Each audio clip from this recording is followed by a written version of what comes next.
सर्वांना नमस्कार. सर्वांचं माझ्या आजच्या नवीन व्हिडिओमध्ये आणि माझ्या YouTube चॅनलमध्ये मी मंजुषा हार्दिक स्वागत करते. आजच्या व्हिडिओमध्ये आपण माहिती पाहणार आहोत पित्ताशयातील खडे किंवा gall stones, gall bladder stones याविषयीची. तुमच्या पोटात उजव्या बाजूला अचानक तीव्र वेदना होतात का? किंवा तुम्हाला तेलकट खाल्ल्यानंतर अस्वस्थ, पोट फुगल्यासारखं वाटतं का? तर ही लक्षणं गॉल ब्लॅडर स्टोन्स किंवा पित्ताशयातील खड्यांची असू शकतात. यामुळेच याविषयीची सविस्तर माहिती जाणून घेणं हे गरजेचं आहे आणि याविषयीचीच विस्तृत माहिती आपण आजच्या व्हिडिओमध्ये पाहणार आहोत. व्हिडिओ पूर्ण पहा आणि चॅनलला सबस्क्राईब नक्की करा. पहिल्यांदा आपण पाहूयात की हे पित्ताशय म्हणजे काय. ज्या पित्ताशयामध्ये हे खडे तयार होतात ते पित्ताशय नक्की असतं कुठे? तर लिव्हरच्या खाली एक पिशवीसारखी रचना असते ज्याला पित्ताशय किंवा गॉल ब्लॅडर असं म्हटलं जातं. आता या गॉल ब्लॅडरचं काम काय असतं? लिव्हरमध्ये जे पित्त तयार होतं, बाईल तयार होतं, बाईल ज्यूस ज्याला म्हटलं जातं, ते पित्त साठवलेलं असतं गॉल ब्लॅडरमध्ये, पिशवीसारख्या रचनेमध्ये पित्त साठवलेलं असतं.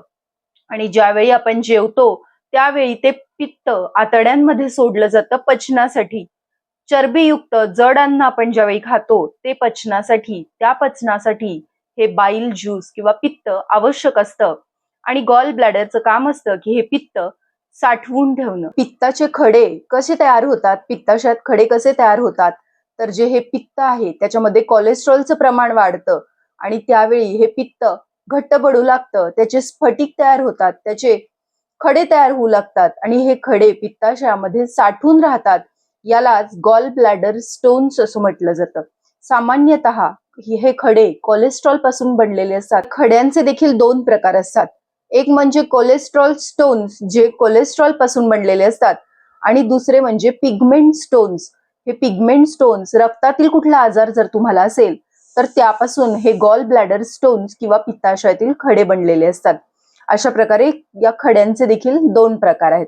आता रिस्क फॅक्टर्स कोणते? म्हणजे हे पित्ताशयातील खडे होण्याचं प्रमाण कोणामध्ये जास्त असतं, कोणाला यापासून अधिक धोका आहे?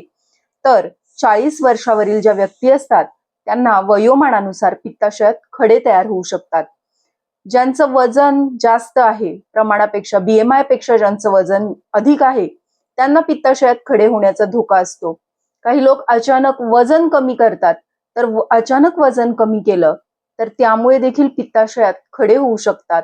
गरोदरपणात, गर्भारपणात देखील पित्ताशयात खडे तयार होऊ शकतात. तसेच ज्यांना फॅमिली हिस्ट्री आहे, कौटुंबिक इतिहास आहे, ज्यांच्या फॅमिलीमध्ये कोणाला हा त्रास होता त्यांना देखील खडे होण्याची, पित्ताशयात खडे होण्याची टेंडन्सी अधिक असते.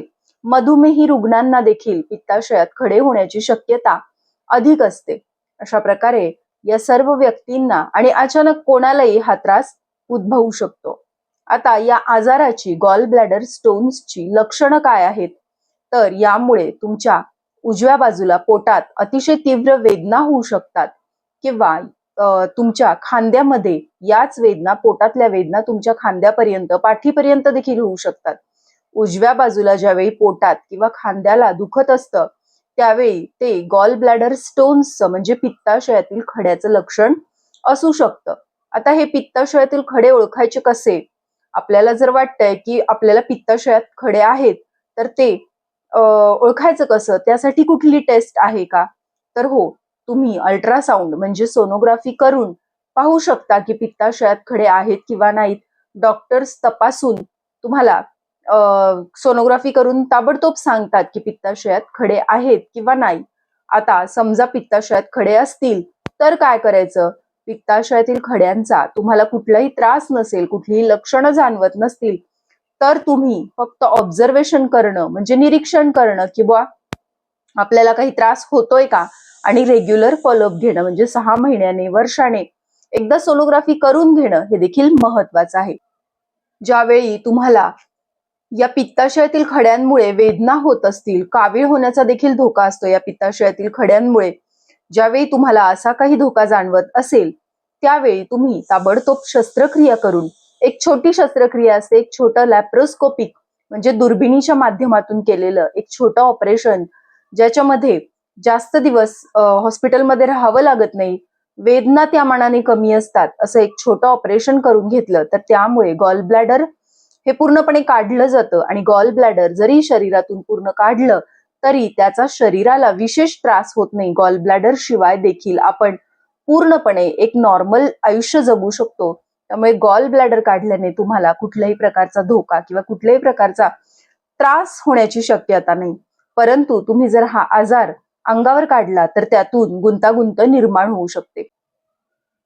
पॅनक्रियाटिस, पित्तनलिकेचा संसर्ग, कावीळ किंवा पित्तनलिकेतील अडथळा असे प्रॉब्लेम्स, अशी गुंतागुंत जर तुम्ही या आजाराकडे दुर्लक्ष केलं तर होऊ शकते. त्यामुळे वेळेवर याचं निदान करणं आणि वेळेवर याच्यावर उपचार घेणं हे अतिशय आवश्यक आहे. तुम्ही तुमच्या जीवनशैलीत जर काही बदल केले तर तुम्ही हा आजार टाळू देखील शकता किंवा याचं प्रमाण कमी करू शकता. प्रतिबंधात्मक उपाय याला म्हटलं जातं की आपली जीवनशैली सुधारण्याकडे आपण लक्ष दिलं पाहिजे.